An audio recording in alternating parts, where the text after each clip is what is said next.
Okay, based sa mga brainstorming here with my groups, no, naka-list me of 4 na mga challenges and issues sa organization. So, di una na mo ang number 1 is no funds in the organization. And number 2 is red tagging, very prone siya sa GenSan. Then number 3 is lack of participation in education of the volunteers. Then number 4 is waste management in poor drainage system. So I answer na naman ang number 2. So I think one of the solution that we can make to address the no funds in organization is to lobby ordinance and local barangays or in the city on the lack of funds in the organization and allow us to join to ABIET and BAET. Actually, the ABIET is stated in the Republic Act 10742 sa SK. So, mandated talaga siya, but it happens sa Barangay Talumpang na we are not included, especially the organization, kung paano nila i-plan ang inahang budget for the next year. So, I actually, I urge the government, especially the SK sa MOA, is ina-urge nila ko sila nga, dapat i-join ninyo sa mga planning ninyo sa but they still red tag us, especially sa mga organization. So, wala dyan funds. Disod kayo mag-iog sa organization basta wala funds. So, unta, ang maging wake up call sa atong government, ang unta, i-join mi sa ABIET, especially the youth, and also the BAET and barangay, na dapat supposedly na-adjud ka, we must be included sa yung anang mga forum. Kaya naano siya sa atong batas. Ang ako na nabalaan is ang Republic Act 10742 sa SK, di ba? Then, the next is red tagging. Yeah, very prone siya sa GenSan. So, I think I'm the first one ako is a victim of red tagging, Jud, no? So, I'm actually ma-hire na dapat ko sa isa ka local. But then again, ako ang advocacy when it comes to various advocacy, especially the environment sa mga sa lower puting bato. We are one of the located sa danger zone. Then when I lobby like mga letters and kay ang ginaretag ko nila as aktivista, then dito sa mga sige kung actually, mahal na dapat ko. Kaya sige ko mas demanding na aktivista na akong atake. So, wala akong na-hire. Ato siya. Then I think if I'm the only person na mag-fight for this, gusto siya. So, I need the support from the Green Party Philippines to urge the government to do something for our community, for our government. Kaya kung ako lang isa to guys, it's easy for them to red tag me. If I have the support of the organization, kurang ma-urge nila ay organization hindi basta-basta ang lalaki. So, the third one is the lack of participation in education of the volunteers. So, actually, most of the volunteers, I know some of you here, nag-join ng organization for clown, but they don't know what their advocacies are. So, sige lang sila ka ng join, pero wala din sila ka ng plain advocacy na, ay dapat yung manager dapat ka. Okay, we are for the government, for the environment. Pero sige na, labay plastic sa atong kuwan. So, nagsali na kaano ng mga organizations without understanding sa atong advocacy when it comes to environment. Dapat, kung walk that off, if your advocacy is for the environment, dapat ikaw mismo, dapat kabalo ka, dili ka mapanaglamay sa mga basura, pero ikaw ang pinakauna nga violator. Ikaw ang mismo nag-violate sa imong sarili na advocacy. Then how can you walk that talk if you are the first person na mag-violate sa imong advocacy? So, ano siya? And the fourth is the waste management and coordination system. So last month is nakanda ko sa mga nakaprofiling. So, ako mag-guest, Katipunan na Kabataan President sa Kongkuro. So we are obliged to do the profiling. Then when I conduct, I mostly 1,000 families, one of the biggest forum officer sa Barangay Kalumpang.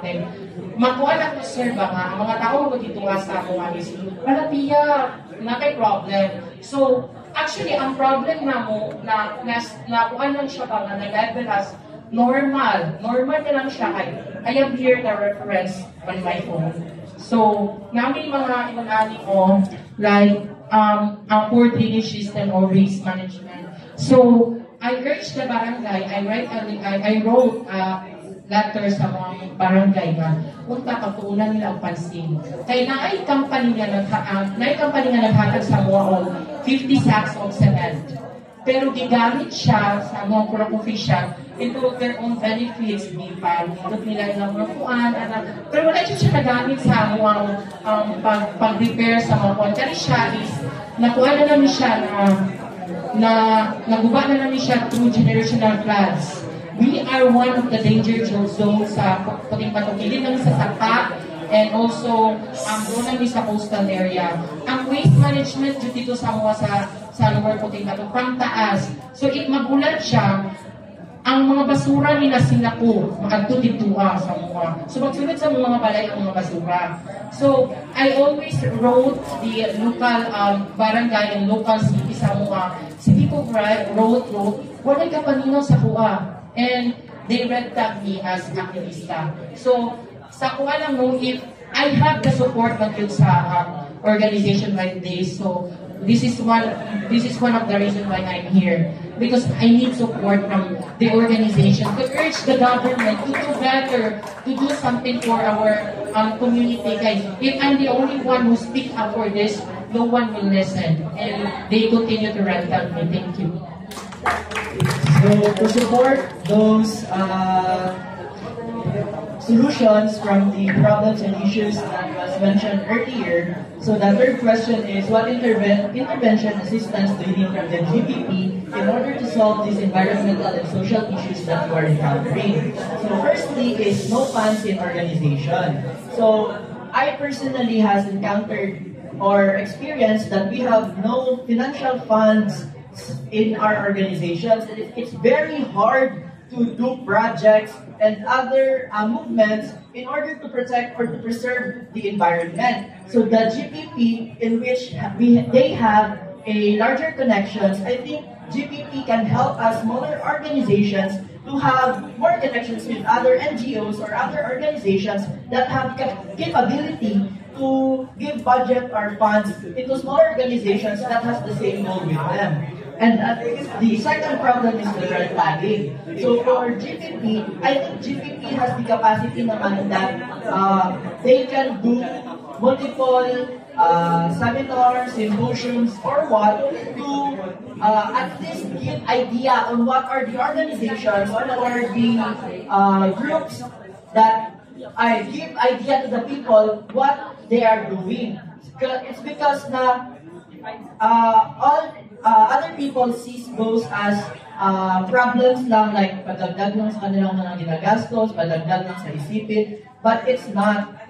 Basically, what we are doing is helping the earth. We are helping each other so that we can survive, we can have a beautiful place to live in. So next is the lack of participation and education for volunteers. So basically, ang problem there is commitment with interns at ang mga volunteers.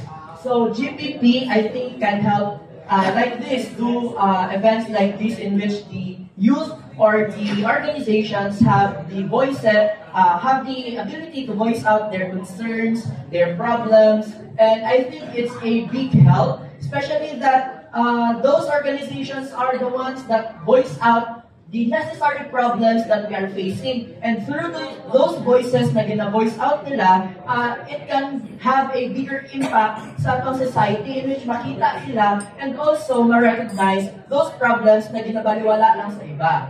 And lastly is the waste management and poor drainage system. So here naman, I think GPP can also partner up with other organizations with the same goal in which to improve the waste management in different areas. And also, I think one idagdag lang ako sa question ko kanina is that according to Republic Act 9003, which is the Ecological Waste Management Act of 2000, ang fines na ginahatag to those people na madapat is ranging from 300 to 1,000 pesos only, in which people can give naman their pera, so dili sila mahadlok or dili sila ma-scared enough para mag-ayos, dili maglapay or pag-usap. It's because they're able enough to mag-pay sa 300 pesos. So in which I think we can voice out our concerns or we can voice out to amend those Republic Acts in which na taasan ang presyo sa ato ang fines and penalties so that people will be scared enough na maglabay and matarong and maayos ang ato ang waste management. So with the help of GPP, GPP is a big organization, I think, sir, that has a capability to help smaller organizations such as those organizations na present today. So with those, I think GPP is a good